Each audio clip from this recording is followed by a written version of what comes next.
السلام عليكم أرداد الصوماليات ما كسو جوكتان قارهان أرداد دوكسي سري يدمان انت نداونيسا كسو لواذا English Form 4 Unit 2 Unit كلابات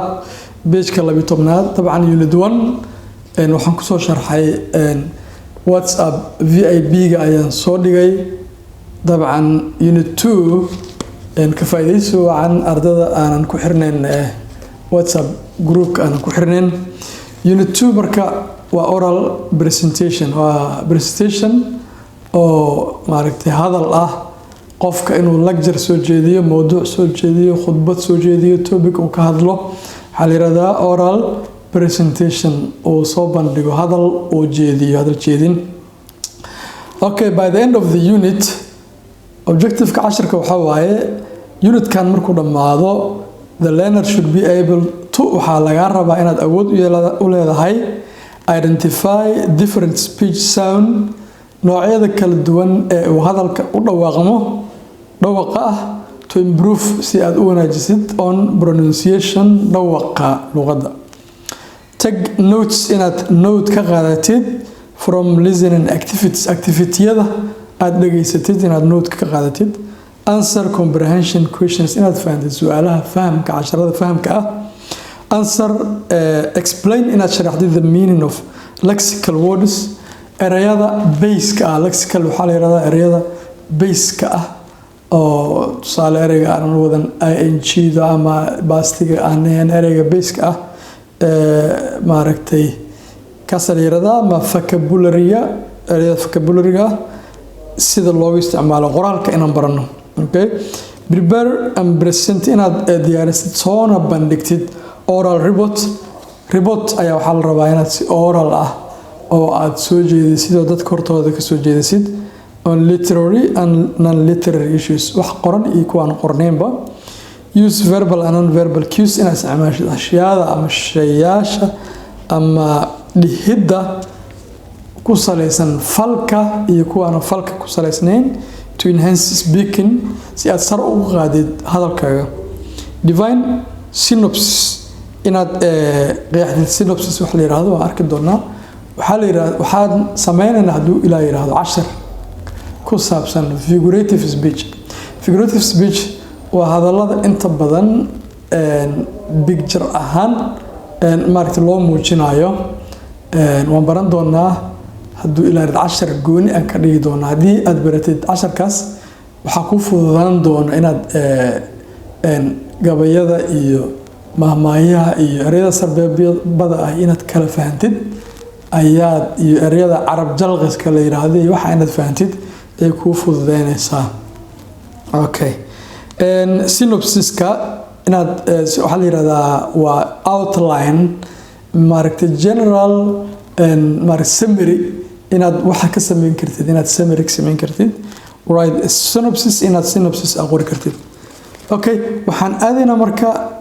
page-ka 13 listening and speaking dhageysiga iyo hadalka pronunciation waaye activity-ga koobaad waxqabadka koobaad pronunciation ka hadlaya in pairs labo we will read waxaan u akhrin doonaa the flowing sets of words erayadan soo socota isku xiran aloud kor ayaan u akhrin doonaa and listen to waana dhageysan doonaa how each word is pronounced sida eray kasta loogu dhawaaqo. Then we identify kadibna waxaan soo qaban doonaa ogaan doonaa the speech sound dhawaqa maaragtay hadalka that's odd from oo ka duwan the rest inta kale and write it down waana qoraysaa. The first one has been done for you waa lagu sameeyey midka koobaad tusaale ahaan maxaa meeshan ku qoran cup quick queen kettle sis cup kulay waa koob erayada arag quick waxa dhaqso queen waa boqorad kettle waa mark jamlad and sis waxa joojin marka dhawaqa fiir waa lagu sheegay cup quick queen kettle waa isku dhawaq ka dhawaq gooni wato sis. Okay wuxuu ka bilowdayba soo marka sis ayaa soo bixisay jawaabta saxda taas waay. midda kale jen oo nooc ahayd jan jen jag judge june iyo gab okay kee marka dhawaaq gooni wato jen jag judge june ereyadaas dabcan waa fahmaysiin waa nooc jag waa jag wax lagu shubto judge waa garsoorid june waa bisha june gabna waa meel maran soo marka jen jag judge june waa isku dhawaaq gab ka duwan halkaas marka gaaba gelinaysaa lambarka saddexaad chair chop code chor chain fiiri marka halkaa okay chair oo kursi ah chop oo jarjarida code oo music camal ama music ah chor oo ah marka shaqada oo guriga ama guriga laga shaqeeyo chain oo ah silsilad marka kee ka duwan bal fiir adiga soo saar waxaan dhahay chair chop code chor chain waa garanaysaa marka code ka duwan xagga marka waxaa ku qoranaysaa code qayb saddexaad face oo ahayd maaragtay range maaragtay marxalad stage face waji plight xaalad fame caanimo fright cabsi marka fiir ka duwan face waa isku dhawaaq fame iyo fright intaas isku dhawaaq waay plight aa soo gala meesha halkaas waxaa gelinaysaa marka plight kaasaa marka dhawaaq gooni ah halkan fiir think then thank theater thought ereyada waa fahmaysa think waa fikir then waa comparison isbarbar dhigid thank waa mahadcelin theater waa theater thought waa fikir soo marka maxaa waaye then goor maxaa ahayn tana maxaa waaye then think then okay then ayaa halkaas dhiganaysaa okay qaybta ugu dambeyso cynic okay sink census sugar sambal okay sink oo ah dambaabid cynic oo dambaabid ah sink oo ah ku shubid flash in wax laga soo shubo oo kale ka soo shubid census oo tirkoba sugar oo sokora sambal oo sambal ah okay ama tusaale wax meel laga soo qaatay sambal okay marka kee ka dhawaaqa cynic since sink cynic sing census sugar okay sugar marka ka dhawaaq gooni ah halkaas sugar soo dhiganaysaa sugar ayaa soo dhiganaysaa intaas waan soo bixinay activity labaad in tennis we will need taasi badalkeeda kuwii hadda badalkeeda we will read waxa akhrin doonaa the following words erayadan soo socdaan waa akhrin doonaa loud kor ayaan akhrin doonaa and pay attention waxaana ka fikiri doonaa to the way each word is pronounced habka erey kasta loogu dhawaaqay for each word and right waxaan qori doonaa their homophone waxaa la yiraahdaa waa laba erey tusaale ahaan labada erey waa isku dhawaaq laakiin macnaha way ku kala duwan yihiin marka waxaa la yiraahdaa homophones way hal dhawaaqay leeyihiin laakiin different meaning macnaha way ku kala duwan yihiin another word that's pronounced the same way marka waxaa arkay ereyada qoran waxaan keenaynaa erey kale oo la dhawaaqa for example principal marka waxaa la dhawaaqa principal waxay noqotaa qawaaniin waxaa kaloo noqotaa maamulo school waa principal marna waxaa waa qawaaniin soo marka labada erey waa kala macno laakiin waa isku dhawaaq die okay oo dhimasho ah yaa ku dhawaaq ah die waa d y e halkaas waxaa gashanaysaa d y e waxaa waaye midabeyn inaad wax kalar la marbariyo meel die ama hardhid ayaa la dhahaa in wax la hardho kalar lagu hardho die okay waa dai isku mid waaye soo marka laakiin macnaha way kala duwanaadeen week fiiri week oo ah isbuuc ama toddobaad okay maxaa la mid noqon karo week oo ah daciif week week waa daciif week oo double e na waxaa waaye toddobaadka maalmaha toddobaadka soo marka labadii waxaa waaye dhawaqa waa isku mid laakiin waxay kala duwan yihiin macnaha stationary fiiri stationary hordhigin ayadana stationary mar waxaa waaye waa meelaha bugaagta iyo qalimaanta lagu gado marna waxaa stationary wax fadhiyo oo aanan dhaqaaqaynin non movable wax meesha fadhiyo oo aanan dhaqaaqaynin waxaan filayaa intaas inaad fahamteen waxaan u gudbaynaa beejka 14aad book 14aad wuxuu noogu bilaabanaya wax la yiraahdo oral presentation waa kana marka waxaa la rabaa ka arday ahaan inaad awood u leedahay in ardada hortooda aad istaagi kartid adigoo English language ku hadlayana aad hadli kartid wax soo jeedin kartid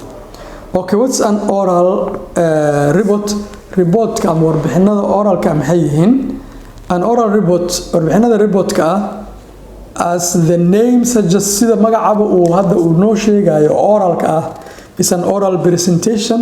waa bandhig soo bandhigid hadal to a target audience oo loo soo bandhigaya dhageystayaal aad soo bandhigaysid hadal oo aad dad ku hor fadhi dadkaas aad u soo jeedinaysid sida hadda idinka aad ii hor fadhidaan oo aad ii dhageysanaysaan oo kale this is oral way marka good audience dabcan dhageystayaal which can either be planned or impromptu laba ayuu noqon karaa oral reportka laba mid uu noqon karaa wuxuu noqon karaa planned mid la sii qorsheeyay oo la diyaariyay oo qofka uu hore u soo diyaariyay salaan xaflad ayaa halkaas ka dhacaysa ayaa lagu dhahay soo marka wixii aad ka hadli lahayd aad sii diyaarisay sida madaxweynayaasha iyo inta badan way isticmaalaan inta badan wax la yiraahdo planned waaye hadaa aragtid diblomaasiyiinta iyo hadalada ay soo jeedinayaan waa hadal already la diyaariyay inkastoo mar walba uu fiican yahay waxaad soo jeedinaysa in ay prepared yihiin marka planned in la qorsheeyo or impromptu maxaa waaye waa si degdeg ayaad uga hadashay adoona soo diyaarin ayaad isla markiiba waxa waaye qof iska hadal badan ahayd oo hadalka yaqaano oo public speaking ka yaqaano soo marka hadalkii aad iska bilowday maba diyaarininba soo kaas waxa la impromptu planning report maxaa la dhahaa usually requires wuxuu u baahan yahay prior preparation diyaarin hore ayuu u baahan yahay while an impromptu laakiin impromptu speech hadalka oo aan dhaqsaha degdega is determined waxa lagu go'aamiyay by prevailing situation xaalad markaas sii jirtay oo taagneed oo ayaa lagu beesgareeyay marka wax iska degdega waay in order for one to present si qof uu u soo bandhigo a good oral report and hadal warbixineed wanaagsan one needs to be prepared qofku wuxuu u baahan yahay inuu diyaar garoobo and to have waa inuu yeeshaa his or her sense alert waa inuu feejigdeeda dareenkiisa waa inuu soo jeeda alert ahda secondly marka labaad the presenter qofku wax soo bandhigayo of the report ee warbixinta soo bandhigayo should use waa inuu isticmaalaa appropriate language luqad ku habboon dadka uu hadalka u jeedinayo ayaa laga rabaa macnaha in language isaga oo la yimid oo dadka isfahmayn marka wax ku habboon dadka in uu ka hadli karo dadka dhan meesha joogan ay fahmi karaan ayaa la rabaa qofkaasi in language ku habboon munaasabada meesha taala in uu ku hadla la rabaa for intended audience dhageystayaasha uu hadalka u wado finally ugu dambeyn it's essential waxaa muhiima to use the correct verbal and non-verbal cues hadal dhihidda xagga ficilka midana ficilka ahayn waxa la rabaa in uu saxo. For example waxa laga yaabaa qofka hadalka jeedinayay inuu garkiisa taabanayo, inuu madaxa xoqanayo, in uu garabkiisa iska taabanayo, in uu lugaha iska haysto, in uu lug xag u dhaqaajinayo. dadka waxay fiirinayaan marka waxa uu sameynayo, ama waxa laga yaabaa qofkii inuu horay iyo gadaal u ordaayo, horay iyo gadaal inuu ordaayo, ama qofka jeebkiisa inuu gacanta gelinayo xasale ama dhegtiska xoqanayo. waxaas inuu qofka ka fikiraa la rabaa oo uu meel fiican dhigo. Depending on the audience waxayna ku xiran tahay dadka markaas lala hadlayo audience dhageystayaasha. Good. Activity-gan saddexaad marka adiga laga rabaa inaad isku daydeed way prepare an oral report. Oral report inaad diyaarisid rabaa, fasalka ku diyaarisid. Getting started marka aad bilaabaysid. Preparation of an oral report marka aad diyaarinaysid waxaa la rabaa inaad u diyaar garowdid oral report inaad u diyaar garowda laga rabaa. Number 1 and listen attentively, dhageyso si fiican u dhageyso while your teacher reads to the class a report. macalinkaaga isagoo oo report u akhrinaya ardada dhageyso on how students performed, ardada maxay sameeyeen in their exam last term, imtixaankii ugu dambeeyay ardada maxay sameeyeen. marka report noocaas ah ayuu macalinkii soo bandhigayaa oo wuxuu leeyahay ardada sanadkii hadda la soo dhaafay waxay ku mashquulsanaayeen waxyaabo aanan wanaagsaneen, sida inay maaragtay kubad inta badan ciyaarayaan oo ay ku dhafrayaan, ay leeyihiin ciyaaryahan hebel, laacib hebel, sheekadooda dhan ay ka dhigteen noocaas. arday maanta dhan ka sheekeynaya laacib hebel ama ciyaartoy hebel, sidee ayuu imtixaan u ku baasayaa. arday TikTok ku jiro, sidee uu ku baasayaa. arday maanta dhan Facebooka waxaan maclo lahayn soo dhigayo, soo post gareynaya, sidee ku baasayaa. arday maanta dhan iskuulka dagaal ku sameynayo oo maamulkiisa la dagaalamayo, macallimiintiisa la dagaalamayo, hore gadaal u socdo, sidee ayuu imtixaan ku baasayaa. arday rabo in fasal laga bootiyo, fasal kale la geeyo, sidee ayuu imtixaan ku baasayaa. arday rabo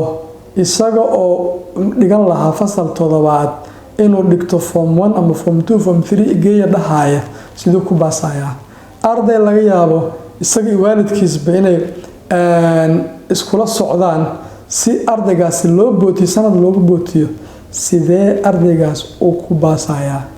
arday taabuu saaranaya oo tubaaka cunaya, sidee imtixaan uu ku baasayaa. that's waxa waaye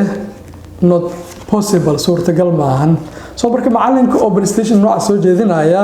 dhageystan waxaan ku soo darsaday hadalkan, waxaan isaga soo darsaday maadaama aad ogtihiin ardayda sanadkeedii ka horreeyay sanadkan hadda inay imtixaanaadka ay aad ugu dhaceen 7000 ay dhaceen. waxa ugu wacanna waa inta hadda aan soo sheegay ayaa u wacan. haddii intaas iska joojisid waqtigaaga aad meeraysid, aad maaragtay balaan garaysid,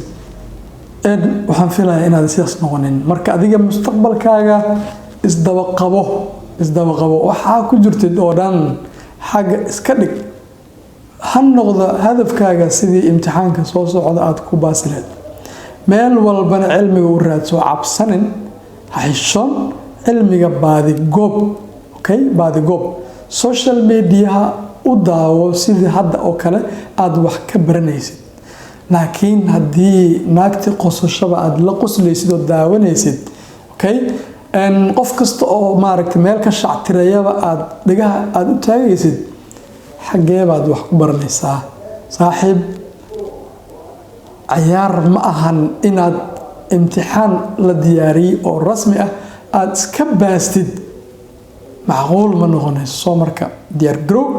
arrintaas diyaar garow, waxbarashadan xooji. okay, markii aad reportka ay soo macalinka soo jeedinayay,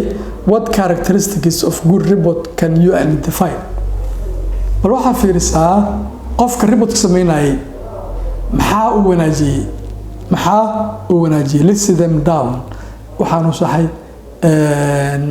mu diyaar garow inaad dhihi karto qofkii then uu xoqda dhici kartaa korkiisa xoqay soo mar characteristic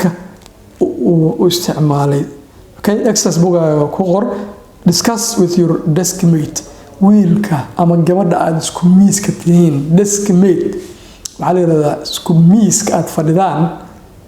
ka dooda soo kaas waaye activity 4 activity afraad preparing for an oral presentation marka see loo diyaarinayo waaye habka loo diyaarinayo oral presentation haddii habkan aad raacdid waad diyaarin kartaa take note as your teacher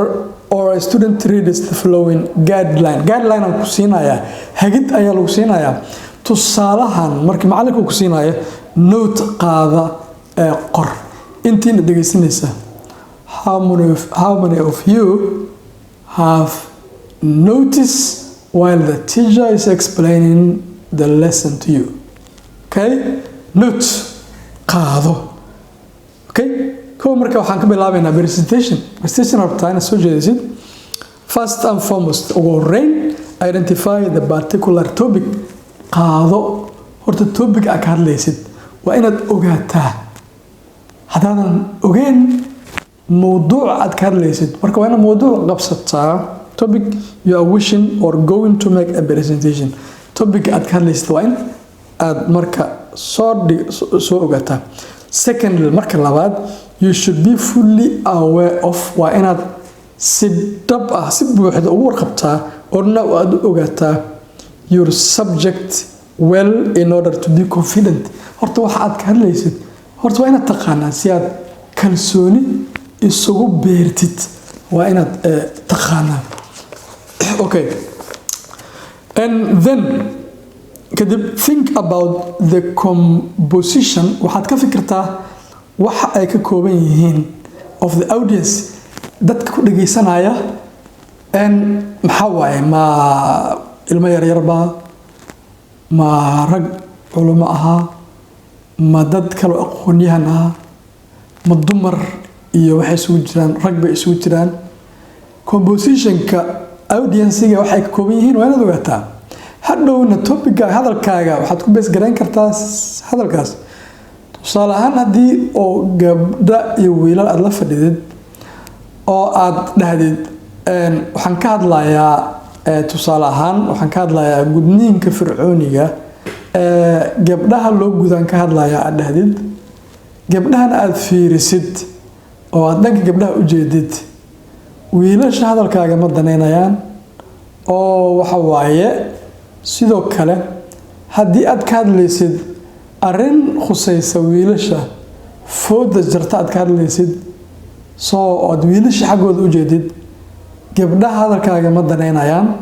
soo waxaad samaysay exclusion ayaa samaysay marka audience compositionkaaga fiiri taking your target audience dadka adiga ku dhageysanaya okay into consideration tixgeli dadkaasi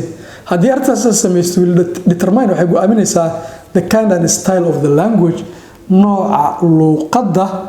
you use aad ku hadlaysid as well as depth of content iyo waxa ay ka kooban yihiin intay la eg yihiin waxaad ka hadlaysid soo marka haddii aad joogtid meel dhalinyaro ciyaal yow ay joogaan hadalkaaga dabcan yow isaga badanayaa laakiin haddii aad ay ku dhageysanayaan dad yow ah iyo dad maaragtay aanan yow ahayn oo dad akhyaar ah oo marka hadalkaaga waa inaad aad ugu taxadirtaa oo aad maaragtay dadka dhan wada qiimaysa after that intaas ka sokow plan the visual aids waxaa la rabaa inaad diyaar garaysatid visual aid waxaa waaye waxa sahlaya in la dhageysto hadalkaaga in la dhageysto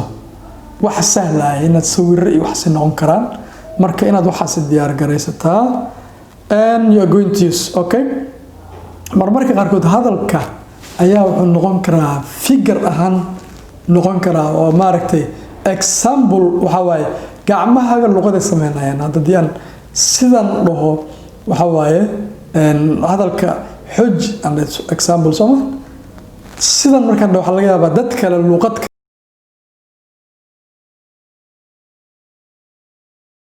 Soomaaliya waxa idin sheegaa segsegnimaa la iska dhaafo some teach waa cilmi la soo duuduubi haddaa idin sheegay waa lagu soo shubay